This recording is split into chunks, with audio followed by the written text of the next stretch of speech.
René Olvera Salinas, por favor, que nos acompañe en el presidio para la presentación del libro Lo pedagógico y lo decolonial y Protegiendo Caminos de Caterina Walsh. Les pido un aplauso para el presidio.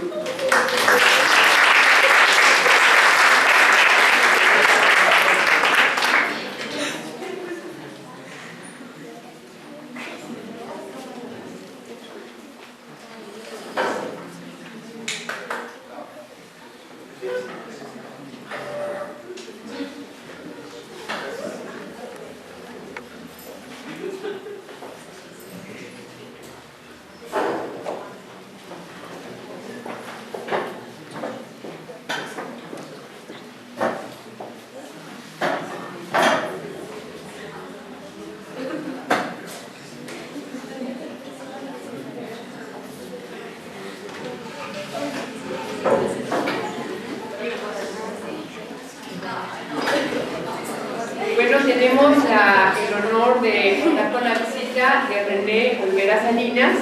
Él va a presentar el libro Lo pedagógico y lo decolonial, Entretejiendo Caminos, de Caterina Walsh.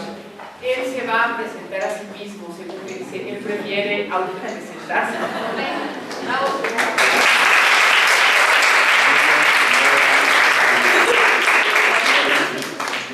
Muchas gracias a todas y a todos, gracias por la invitación.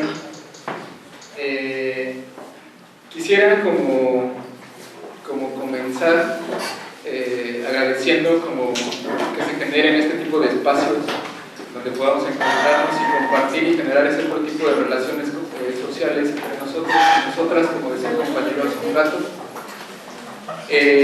Gracias a Karina por la invitación, gracias a la universidad también.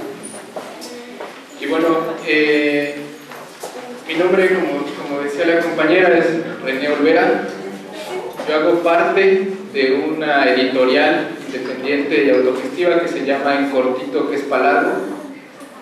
Es parte, a su vez, de un proyecto más amplio, un proyecto que intenta generar comunidad en lo urbano, intenta generar comunidad desde el proyecto político de la sexta declaración de la Selva Lacandona del Ejército Zapatista de Liberación Nacional, y desde ahí es como estamos mirando ahora y pensando ahora lo que pasa en el país. También soy historiador, latinoamericanista y actualmente estudiante de doctorado de la UAM Xochimilco. Hoy aquí estamos para presentar este libro. Es de una compañera y amiga que se llama Caterina Walsh. Caterina Walsh es pedagoga norteamericana. Desde hace 20 o 30 años vive en Ecuador, en la región andina.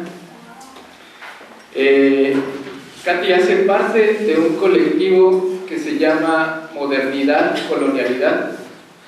Es un colectivo que a nivel Latinoamérica, la potencia que tiene es estar pensando todo lo que implica la modernidad y el capitalismo desde otra visión y desde otra perspectiva.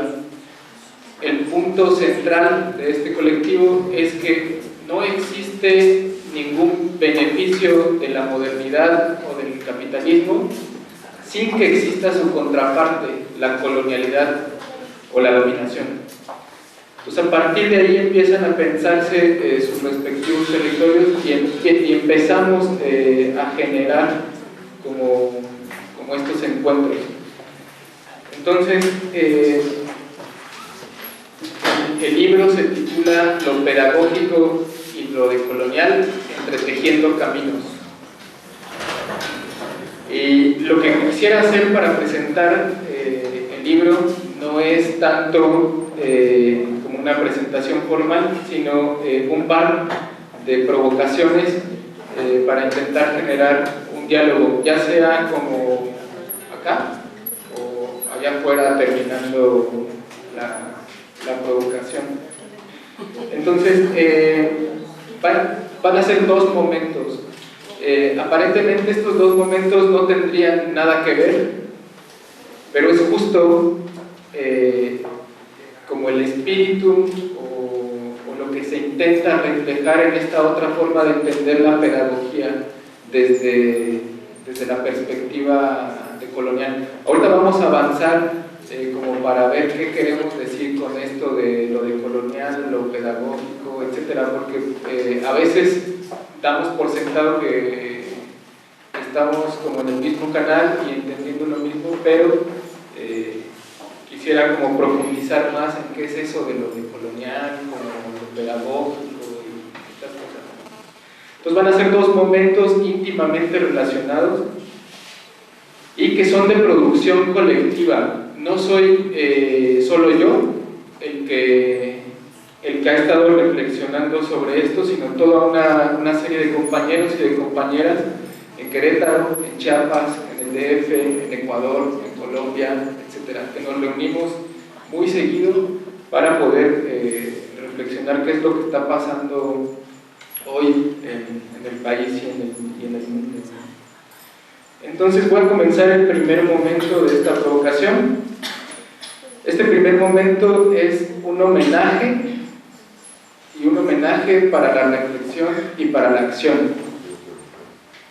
Homenaje a los 43 compañeros normalistas desaparecidos hoy, hace 2 meses exactamente. Y a través de ellos, a todos aquellos que con su hacer pedagógico de lucha inventan almas, como dijera Aimé Césaire. Destaca, o desde acá, hoy estamos dando las gracias para trabajar en esta ardua labor de germinar la vida. Pero también es necesario hacer lo propio, y entonces vamos a preguntarnos algo tan urgente como es el cómo germinamos vida en un mundo tan agreste como el de hoy. Entonces voy a ir leyendo un poco lo que preparamos en colectivo. Y bueno, han pasado exactamente 2 meses de Ayotzinapa. Para nosotros Ayotzinapa es un síntoma entre miles del horror en que vive muriendo México y el planeta Tierra. 2 meses desde que el ejército mexicano, el gobierno municipal de Iguala Guerrero, el grupo paramilitar Guerreros Unidos y los grupos económicos regionales y transnacionales que protegen a todos los anteriores, por solo mencionar a los actores que es pública su participación, asesinaron a 6 personas, hirieron a 17, desaparecieron forzosamente a 43, casi todos ellos estudiantes de la Escuela Normal Raúl Isidro Burgos de Ayotzinapa, una escuela que hace la misma labor que hacemos nosotros y que hacen ustedes. Hoy seguimos con dolor y rabia, pero ya nos es posible nombrar y reconocer al dolor y dignificar con organización la rabia que tenemos. Al arriba le decimos: sabemos por qué y para qué lo hicieron. A nuestros pares abajo, a ustedes aquí en la pedagógica de Cuernavaca, les invitamos a no olvidar, a no utilizar luchas ajenas para beneficio de las propias, a no claudicar en el dolor grande que está haciendo parir la resistencia en el contexto de horror en el que estamos. 2 explicaciones opuestas del por qué y del para qué, y las posibles consecuencias de cada uno de ellos. Arriba dicen que nuestros compañeros fueron asesinados y desaparecidos por la contaminación o la infiltración, entre comillas, del crimen organizado en las instituciones y diferentes niveles del gobierno en el aparato estatal, a lo cual responden con órdenes de aprehensión, detenciones y montajes mediáticos a los cuales llaman justicia. Hace algunos días, entre todo este colectivo que les comentaba, decíamos que quizá y muy probablemente tras dicha justicia, entre comillas, vendrían toda clase de planes de seguridad democrática, medidas de vigilancia y control para defender a ultranza el Estado de Derecho. cuyo papel, sabemos hoy, es permitir que unas cuantas familias hagan millonarias ganancias explotando y despojando a los y a las de abajo. No pensábamos en realidad que fuera tan rápido que avanzara esto que platicábamos hace unos días. Hoy existe un clima de represión selectiva que va desde el hostigamiento judicial hasta el asesinato y la desaparición, con la complicidad de todo el aparato, incluyendo las universidades públicas y sus autoridades, como es el caso de la Universidad Nacional Autónoma de México. Pero también con un alto grado de consenso en buena parte de la sociedad, y esto es lo que nos está preocupando mucho en diferentes partes del mundo. Hoy, el vecino, tu profesor, tu estudiante, tu compañero de trabajo, tu compañero de militancia, te están invitando a cooperar en el mantenimiento de la paz, o bien te condenan, te señalan y te entregan. Eso ha estado pasando en los últimos 3 días, en más incidentes. Eso arriba. Abajo, decimos que nuestros compañeros fueron asesinados y desaparecidos por un plan de muerte, que es mundial y que también asesina, priva de la libertad, despoja, explota a todos nuestros pueblos, intentando salir de la crisis aguda en la que se encuentra el capitalismo. Hay toda una reflexión en torno de qué es lo que está pasando con el capital y cómo, ante la crisis en la que estamos sumergidos, intenta reproducirse a través de estas formas. En México, como pasó y sigue pasando en todo el mundo, tenemos claro que arriba hicieron una guerra con características distintas en cada lugar y en cada tiempo, para despoblar y así reordenar el territorio y la población de manera tal que generaran la mayor cantidad de ganancias posibles en el menor tiempo posible.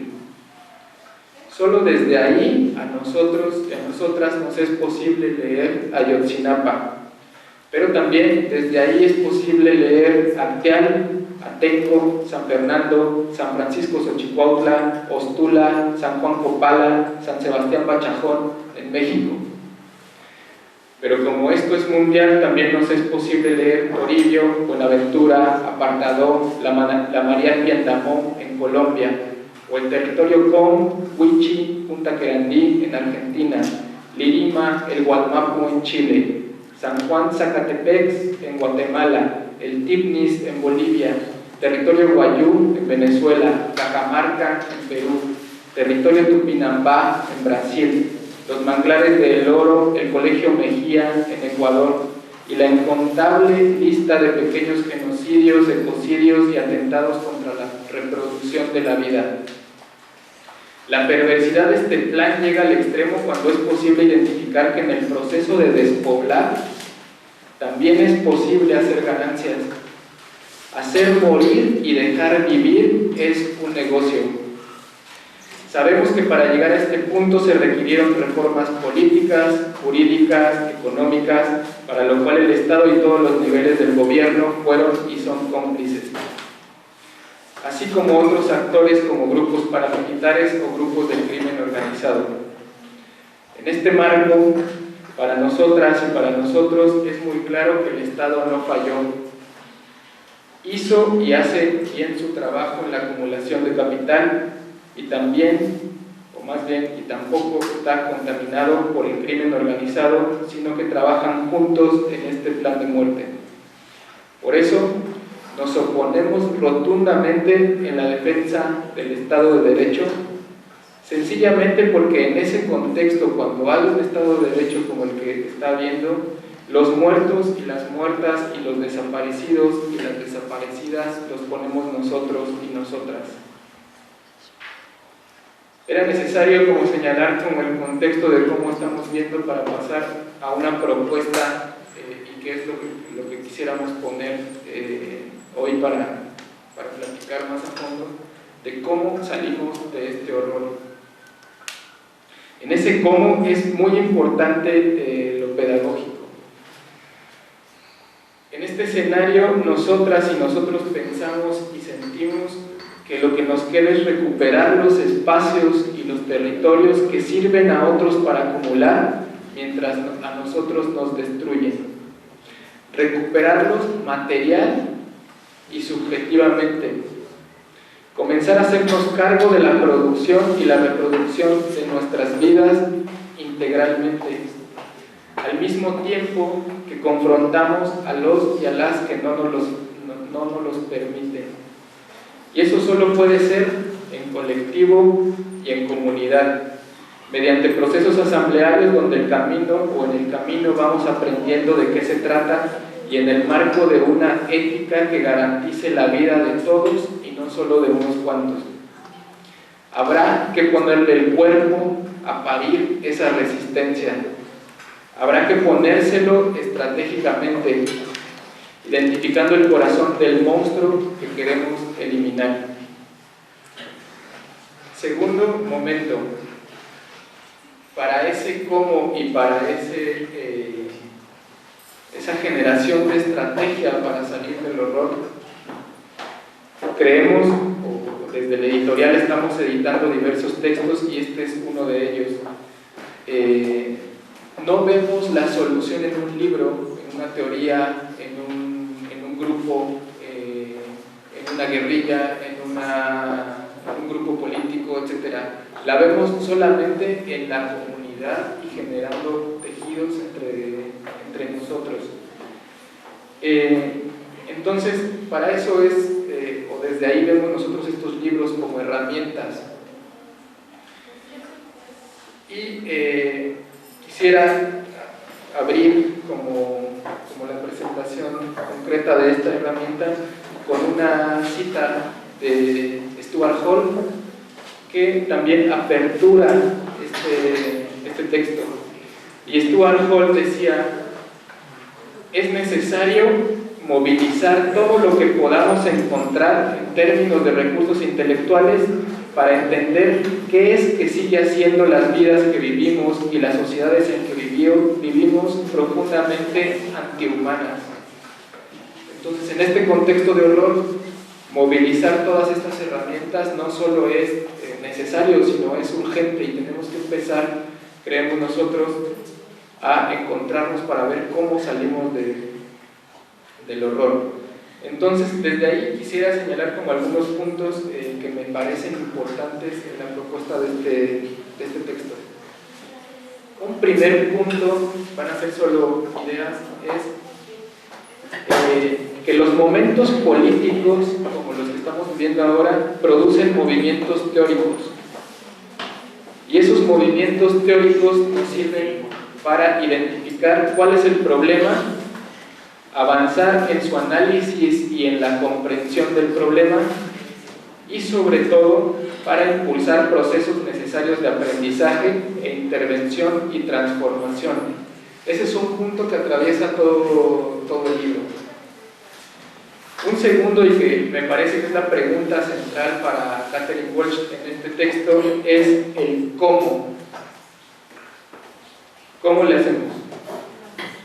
Entonces se preocupa específicamente por abordar lo pedagógico. Acá lo pedagógico es entendido como esas estrategias, esas prácticas y esas metodologías para generar comunidad y para sembrar vida ahí donde hay muerte. No es entendido en el sentido como instrumental de alguien, de transmisión de saberes o de transmisión de enseñanzas. Ese cómo también está relacionado con cómo construir caminos de estar, de sentir, de pensar, de mirar, de escuchar y de vivir en un sentido y en un horizonte decolonial. Aquí subrayo como la palabra decolonial. Pero entonces este libro ya se está preguntando sobre el cómo, pero para preguntarse sobre el cómo, primero tendríamos que regresar al qué. Lo decolonial, ¿qué es eso de lo decolonial? Entonces, lo decolonial supone una lucha permanente con la condición colonial o del colonialismo, de la dominación. Pero ¿qué carajos es eso como de lo colonial? Entonces, para como poder compartir o explicar de mejor manera qué entendemos por eso de lo colonial, va a ser a través de un cuento. Entonces vamos a recurrir a Bertolt Brecht y a pedirle al compañero que nos haga favor como de contarnos este cuento que resume, o creemos que resume perfectamente qué carajos es eso de lo colonial y de la dominación y a dónde tendría que apuntar el cómo.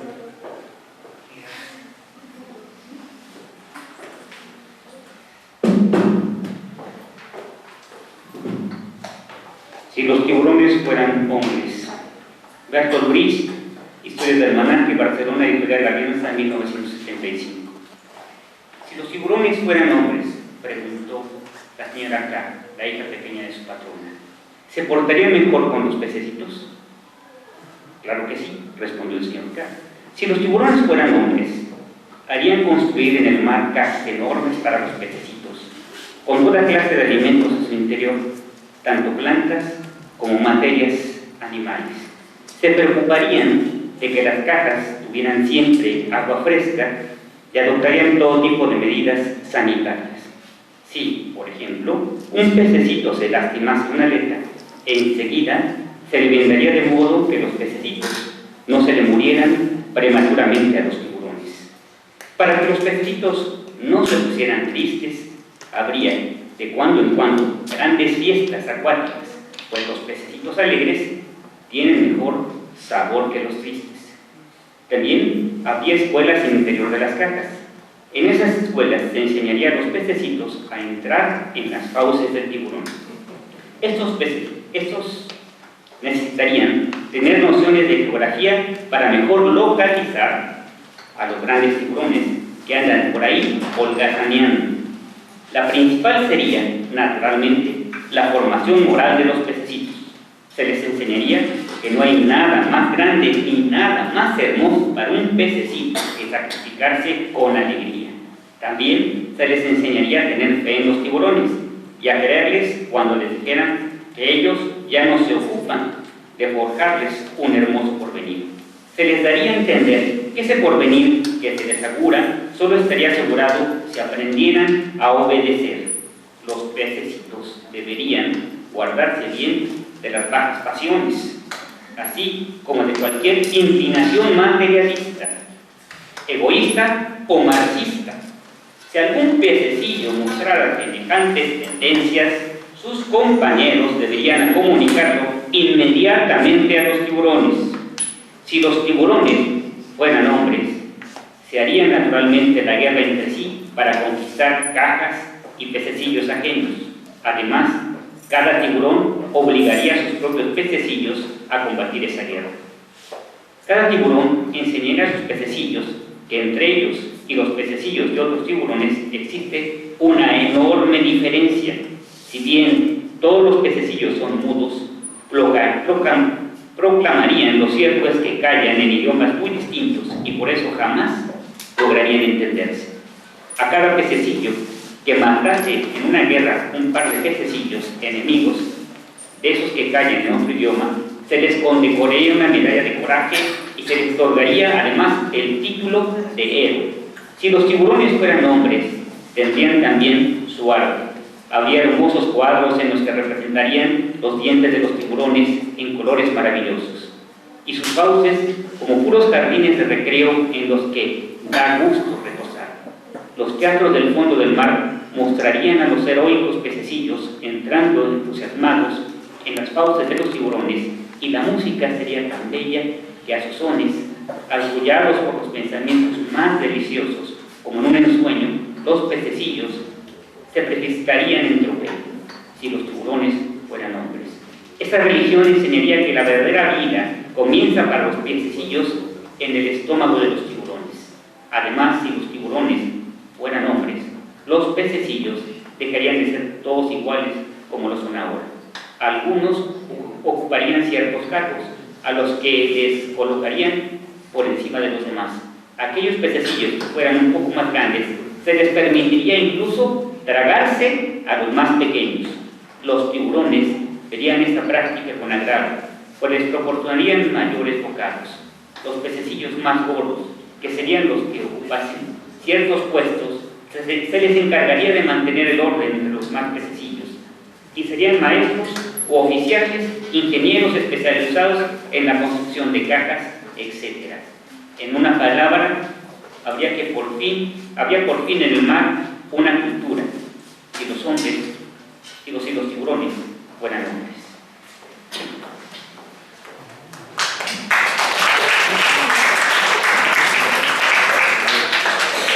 Gracias. Pues el cuento para nosotros refleja como muy bien qué es esto de lo colonial y de la dominación. Entonces, lo de colonial apuntaría al proceso de revertir esta situación, de construir una existencia de pececitos para los pececitos en contra de los tiburones. Es el proyecto de colonial, caricaturizándolo, ¿no? Pero ese es para nosotros el proyecto de colonial. Volver a su calidad de absurdo la natural diferencia entre los tiburones y los peces, diferencia que supone la superioridad de los primeros y la inferioridad de los segundos, y al interior de cada especie la serie de clasificaciones igualmente coloniales y patriarcales y clasistas. Esto es lo que estudia y lo que trabajamos en diferentes colectivos desde el proyecto de colonial, los diferentes tipos de dominación y cómo se fue instaurando ese absurdo de cosas tan naturales que en determinado momento histórico asoman. Por ejemplo, en el siglo XVI el debate era: ¿los indios tienen alma o no tienen alma? ¿Son personas o no son personas? Ahora el debate es: ¿los anarquistas son personas o no son personas? En el siglo XX los comunistas, esta dicotomía entre civilización y barbarie, etcétera, etcétera, ¿no? Cómo esas cosas que al parecer son naturales, en el siglo XVI la gente decía: ¿cómo? Pues sí, no tienen alma, ¿no? Eso es muy obvio. ¿Cómo todas estas clasificaciones sirven para la dominación? El debate en ese entonces, en el siglo XVI, no era si tenían alma o si no tenían alma. Eso servía para legitimar el despojo del territorio. Era más bien qué hacemos con sus tierras en el Nuevo Mundo. Bueno, un quinto punto que atraviesa el texto es de que esta construcción de colonial es continua. Nunca para y nunca va a parar. No se proclama victoriosa de manera definitiva. Eso hemos aprendido de las experiencias revolucionarias históricas. Es más bien, como decía una luchadora ecuatoriana que se llama Dolores Cacuango y que es conocida como Mamá Dulú, el proyecto de colonial o el proyecto de resistencia, refiriéndose a la vida, decía Mamá Dulú: esta es la vida, un día 1000 muriendo, 1000 naciendo, 1000 respondiendo, 1000 muriendo, 1000 renaciendo. Así es como nosotros entendemos también el proyecto de construcción de una sociedad de peces para los peces y no para los tiburones. Un sexto punto del libro es que deja claro que lo pedagógico y lo decolonial no necesariamente van juntos siempre. Puede existir una perspectiva de lo pedagógico que no tenga nada que ver y que esté fragmentado de este proyecto de lucha contra la dominación. Entonces, la propuesta del libro es tejer ambos ámbitos, lo pedagógico y lo decolonial, y tejerlos colectivamente. En este sentido se separa como de la pedagogía vista en su sentido instrumentalista de transmisión de saber o enseñanza, de escuela y de educación. Se trata así de los cómo le hacemos para no estar dominados o para la liberación. Y los cómo van estrechamente vinculados a los por qué y a los para qué ya mencionados. Aquí el potencial del argumento es comenzar a tejernos o morir. Séptimo punto.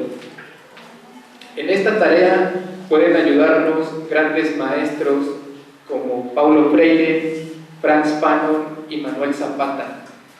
Aquí en el libro se profundiza en las herramientas que cada uno de estos maestros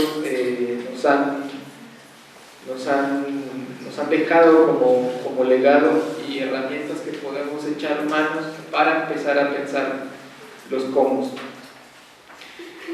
No voy a profundizar en cada uno de ellos, pero sí quisiera como señalar, retomar a dos de estos maestros, a Freire y a Fanon. Creo que acá están muy relacionados o revisan mucho a Freire. Entonces sería importante como ver cuáles son sus alcances para analizar el momento actual de horror y considerarlos para la construcción de caminos alternativos. Esta va a ser la parte más densa de lo que voy a decir. Entonces, para seguir un poco la lectura.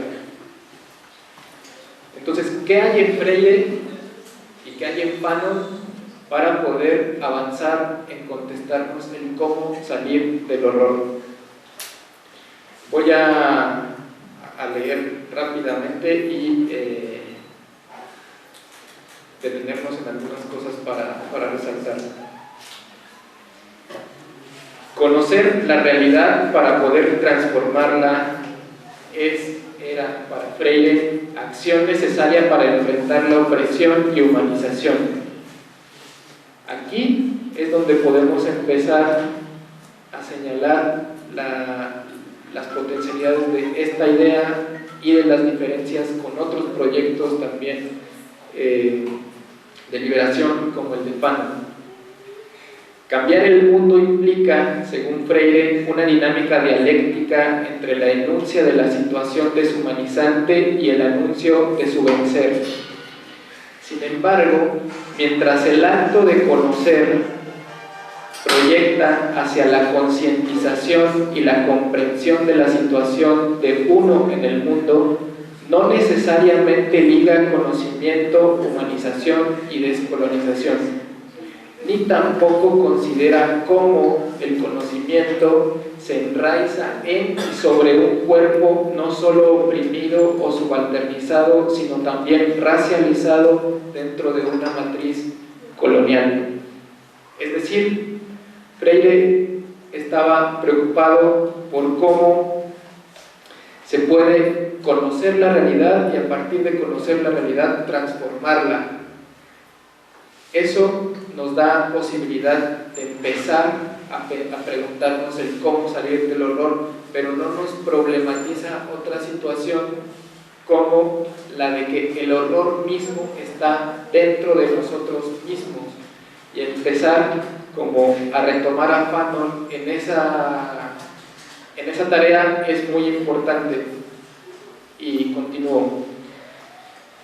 Como bien señala Aimes, esta preocupación epistemológica de Freire, o lo que Freire llama pedagogía del conocer, reduce la conciencia reflexiva a una visión y comprensión epistemocéntrica que quedan cortas ante la realidad vivida de racismo y opresión racial. De esta manera, los principios que subrayan la pedagogía del oprimido y la liberación de Freire, incluyendo la misma problemática de la deshumanización, están más atados al asunto epistemológico, a conocer la realidad y transformarla, que al problema ontológico existencial que forma la base de opresión y de descolonización y liberación para los pueblos negros o afrodescendientes. Hay una cita de Fanon que nos ayuda como a profundizar estos mecanismos de dominación. Y decía Fanon: hay un solo destino para el negro, y es devenir blanco. Por todos los medios el negro o el indio se quieren blanquear.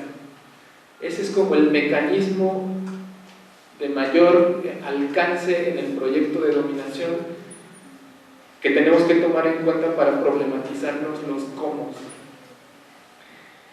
El mayor o la mayor desgracia en este momento es querer ser como el opresor o el que está destruyendo nuestros territorios.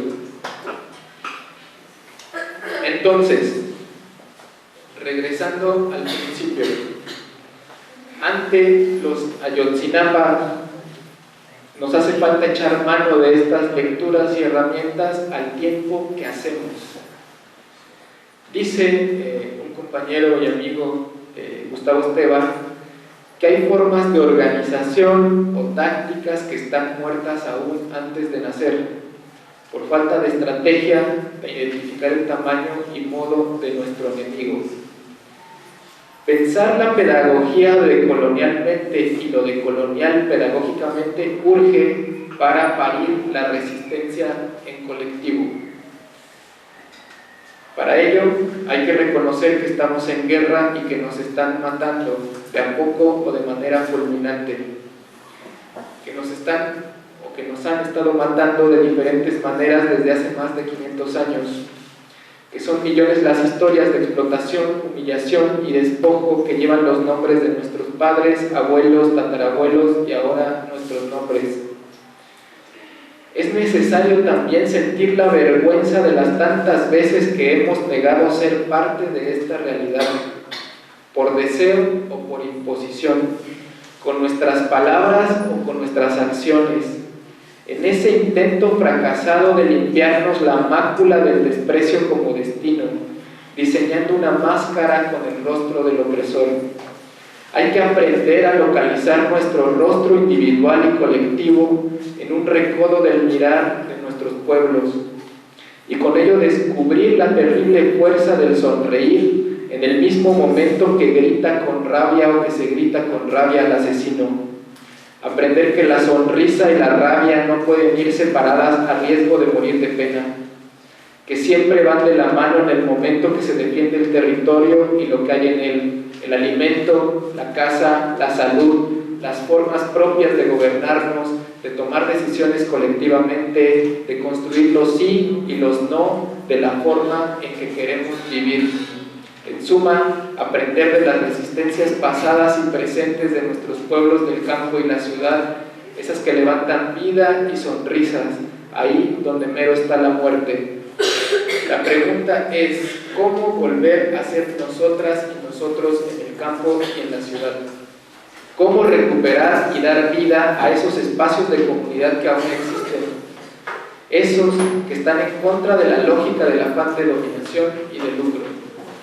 Con estas preguntas en el corazón y en la cabeza les doy y les damos a través de mí, los compañeros, las gracias por este espacio y pues estamos aquí como para platicar, dialogar, sentarnos a pensar en cómo salimos de esto. Gracias.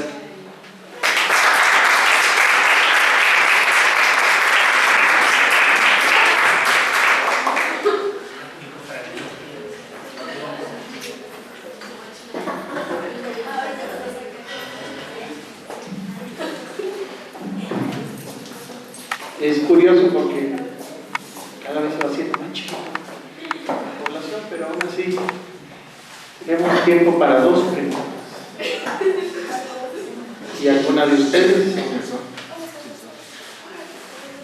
Jóvenes compañeras, ¿quién de ustedes les gustaría hacer? Dos preguntas, solamente tenemos tiempo para dos preguntas, vamos a un receso, ver la exposición fotográfica y enseguida regresamos con nuestra vida.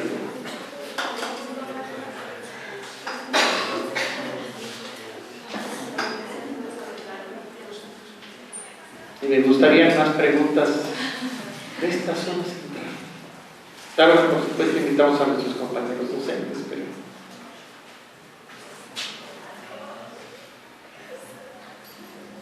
¿ninguna pregunta? ¿Traes libros? Sí, traemos libros a la venta de todo la editorial, entonces... Este está en 50 pesos.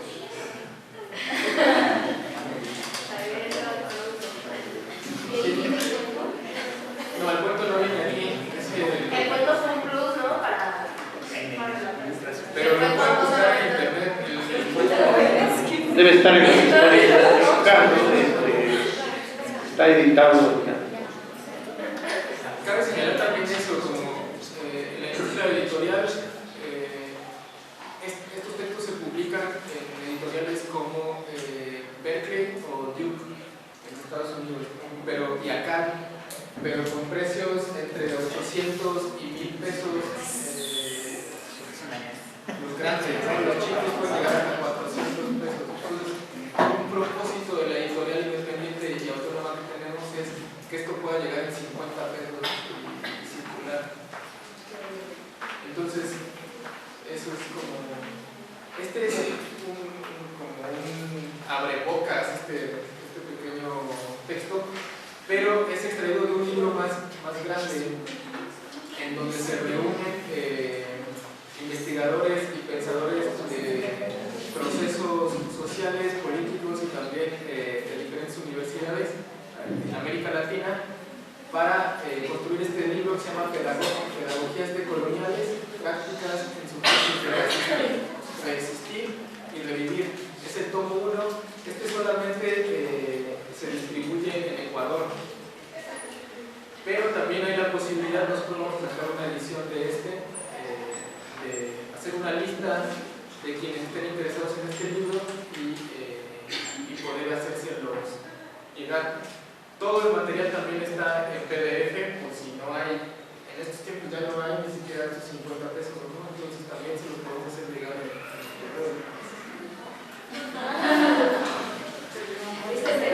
¿De qué año es? Son de este año. Este apenas salió hace 15 días. Y este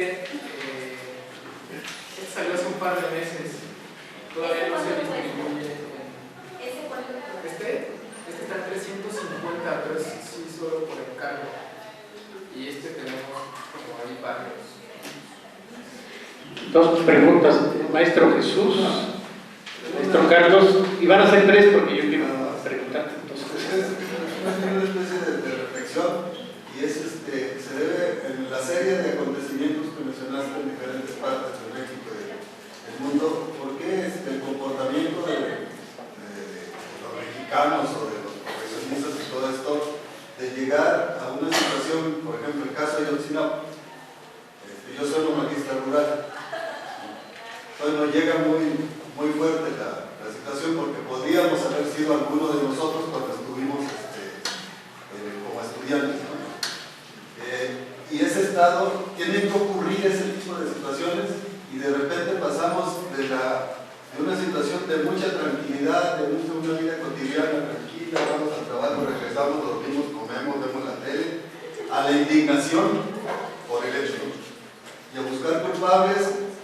Nos movilizamos, hacemos lo cotidiano de lo que estamos o lo que sabemos hacer para manifestar esta inconformidad y se llega a un estado de la gran marcha del 20 de noviembre, ¿no? porque mucha gente teníamos la idea de que después del 20 de noviembre iba a ocurrir algo extraordinario y nos iban a decir aquí están los que estaban escondidos, etcétera, etcétera, o alguna otra situación y de repente otra vez una situación, no pasó nada.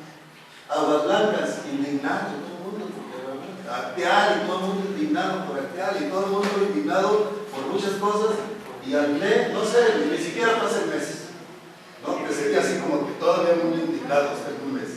Y luego a los 15 días, a los 20 días, ¿no? Y entonces vuelve a ocurrir otra situación, a lo mejor por alguna fábrica, o los niños quemados en el ABC en Sonora, ¿no? El derrame de químicos en la mina de Sonora, o el gran fraude de algún político, una situación de ese tipo, y luego otra vez a la pasividad, ¿no?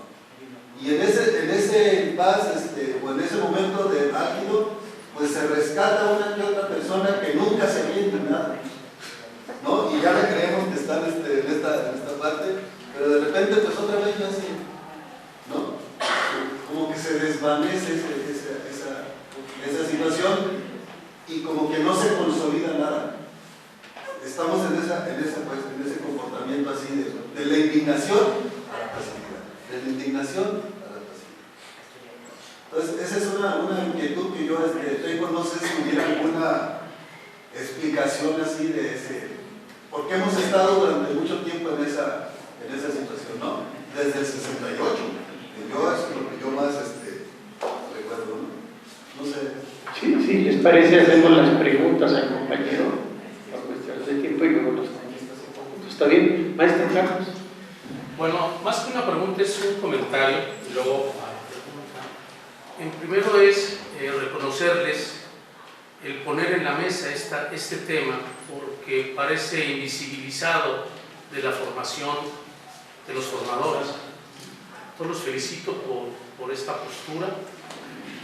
Estemos o no de acuerdo, es una propuesta alterna en lo pedagógico, y qué mejor oportunidad que en el aniversario de la universidad, después de 35 años, se empiecen a pensar desde acá posturas alternas a la hegemónica, ¿no? Empezar a construir quizás agendas contrahegemónicas que nos permitan recuperarnos, ¿no?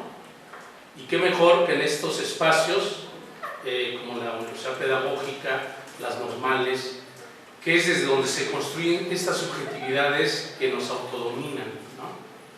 Entonces, la pregunta sería, ¿cuándo empezamos a trabajar foros sobre el tema? Porque tenemos que contestarnos como los docentes, los que se están formando para la docencia y la población en general. Gracias, Carlos. ¿Tú algo muy concretito? Bueno, yo creo que es el conformismo lo que nos tiene a todos en el proyecto. Y cuando uno se conforma es porque está cómodo con algo. Y si estás cómodo es porque has delegado tus obligaciones a alguien más, pero ese alguien más tiene poder sobre ti, como en este caso ahora los gobiernos, los bancos, las instituciones, la deuda. Entonces, pongamos el ejemplo del dinero. Si tú no pusieras el dinero en el banco, hicieras cargo de tu propio dinero o de tu seguridad, como la policía. Entonces, creas policías comunitarias, creas un sistema de intercambio, donde no funcione o si funciona de otra manera el dinero, y se hace. Pero el problema es que la gente está cómoda como está, y después se queja porque entonces intentan hacer un cambio, se hacen paro nacional y dicen, ay, no puedo usar mi tarjeta de crédito y no puedo ir a Costco. Entonces, hay varios niveles de comodidad y dependencia que uno tiene que ir rompiendo. Y da mucho miedo, porque no se sabe vivir de otra manera. Entonces, para hacer eso hay que tener muchas ganas y aprender de otras comunidades, de otras formas, de otros sistemas. Para eso hay que rifarse, hay que salir de la ciudad, hay que buscar otros medios de vida. Si siempre pruebas el mismo método, siempre vas a tener el mismo resultado. Hacer una marcha, el próximo año se va a hacer otra marcha, va a cambiar el presidente, va a ser otro más corrupto. ¿Por qué no buscar otro sistema de raíz, desde los nutrientes que van a crear ese árbol, esa planta donde vas a vivir? Esa es la solución, pero es muy pesado. Entonces, sí tiene que pensar primero uno en la reflexión de cómo quiero vivir, cómo quiero actuar y tratar al otro, cómo nos vamos a sustentar. Yo nada más quiero hacer un comentario, preguntaré a quién de aquí ha leído a Franz Fanon. Ya sé que tú sí. A Fanon.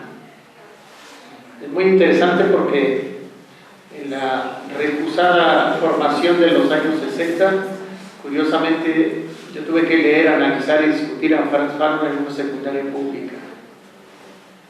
No quiero sacar como un comentario porque a veces hay cosas que se nos olvidan. A lo mejor era el maestro, ¿no? Pero sí conozco a Fanon y me parece que habría que tomar de mí. Sí, me vi en Retrato de Colonizado, donde va más allá y dice, sí, queremos ser más blancos. Va un poquito más allá que Fanon. Pues estoy de acuerdo con la compañera. ¿Cómo te llamas?